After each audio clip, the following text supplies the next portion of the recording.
Good morning, friends. Once again, I welcome you back to this class of video lecture.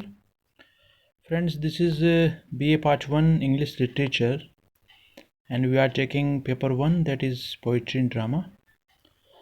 Friends, for last couple of days, we are doing The Merchant of Venice, a very famous play written by Shakespeare. This is in our course. And today we take up the character of Antonio. We have done the character sketch of Portia. We have done the character sketch of Shylock. So today we come to Antonio, a very crucial figure in the play. Antonio is a rich merchant of Venice. He has a number of ships which carry his merchandise to the four corners of the world. In the very opening scene of the play, there is a picturesque reference to his wealth. His large argosies sail on the seas like portly magnificers to whom the petty trafficals pay homage. Though he has invested such large amounts in merchandise on the high seas, he is not at all worried about his ventures, for he has not trusted his all to one bottom, nor to the ventures of a single year. He feels quite secure and self confident as far as his worldly fortune is concerned.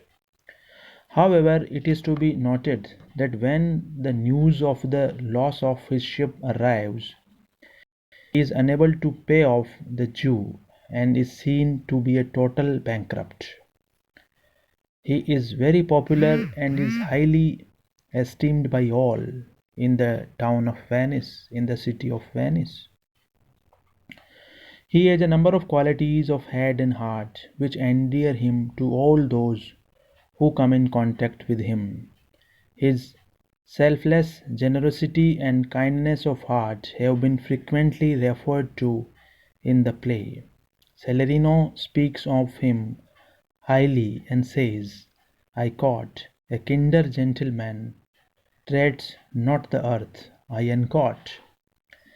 Bassanio speaks of him as I caught the dearest friend to me, the kindest man I uncaught, and associate him with the ancient Roman honor. And Lorenzo and Portia talk highly of the love between him and Bassanio. Indeed, he has frequently come to the help of Shylock's victims and has paid off their debts. Shylock hates him because he lends money free of interest and thus brings down the rate and causes much loss to him. He is never tired in doing offices of kindness to his friends, as is shown by the fact that Bassanio has several times borrowed money from him, and he always obliged him, though he must have known that it was not likely to be returned.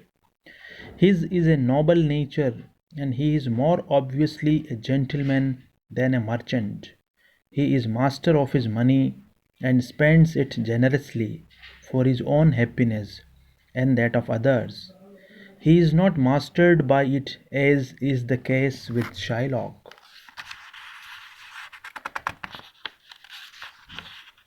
Antonio displays a certain melancholy throughout the play. In Act 1, Scene 1st, he admits that he is sad, yet he cannot advance and reason for his melancholy. In Act 3, Scene 3, he is willing to meet his death and not caring much for life. This very attitude is seen in the trial scene.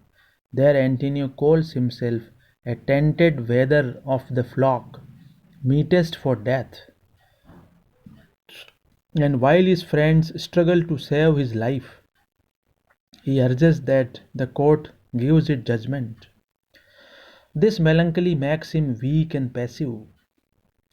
The dramatist might have shown him as being melancholy and weary of life for dramatic reasons, for only such a one would sign the pound of flesh bond even in jest. This melancholy might be the result of a sense of spiritual loneliness, of a lack of emotional fulfillment. Such emotional fulfillment one usually finds in love, marriage, and family life. But Antonio has never loved and he is not married. The very suggestion that he might be in love sounds ridiculous to him. He is no doubt surrounded by a number of friends, but he is not deeply attached to any of them. They are only hangers on who pay homage to him and esteem him for his noble qualities. But he is not emotionally attached to any of them. He is spiritually lonely even in their midst. As a friend, we could come to picturize many qualities, and this brings us to a consideration of his friendship with Bassanio. This part is important in the play. He has great love and affection for Bassanio and lives for him. Whenever he speaks of Bassanio, he speaks with the fervor and intensity of first love, the love of a man for a woman.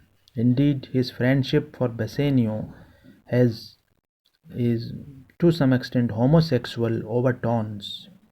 As one critic puts it, finally it is difficult to resist the conclusion that Antonio is like this.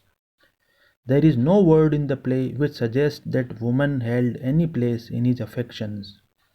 While he frequently expresses his love for Bassanio, his last words before the trial, which he expected to be in truth his last words, were to the effect that he cared nothing for death provided that Bassanio was there to see him pay the debt. It should also be remembered that in Shakespeare's day, this thing was not a thing to be ashamed of or to avoid mentioning in public. His prejudices, which is about racial approach, religious approach, or could be called apartheid racism, is here worth mentioning. Even Antonio, the thorough gentleman that he is not free from that Christian prejudices against the Jews, which was widespread in the age of that time's Europe. The Jews were hated for being Jew and for lending money at high rates of interest. They were regarded as merciless and greedy bloodsuckers. Antonio fails to rise above such prejudices. He fails to realize that centuries of oppression and alienation had made the Jews what they were.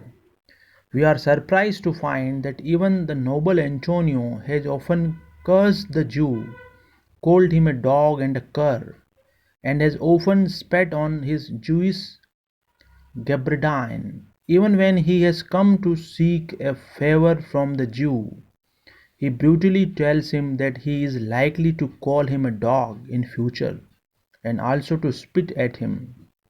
Shylock protests. I caught.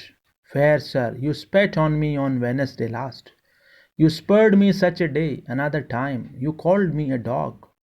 So over this, Antonio's outrageous answer is, I caught.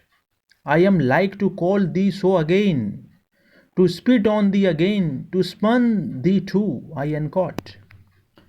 So uh, this all destroy in us all possibility of sympathy for the merchant.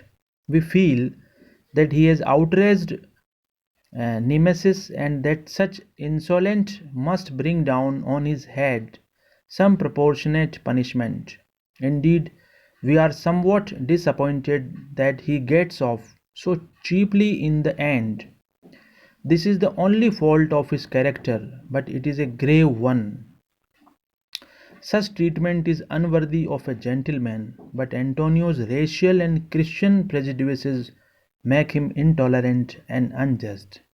So, in other words, Shakespeare has given us not a monster of goodness, but a credible human being with common human weaknesses. So, I think, friends, you have been able to pick up the main aspects of Antonio's personality. Antonio as a man of prejudices, as a friend, as a case of spiritual loneliness, his nameless melancholy, noble and generous. Thank you, friends.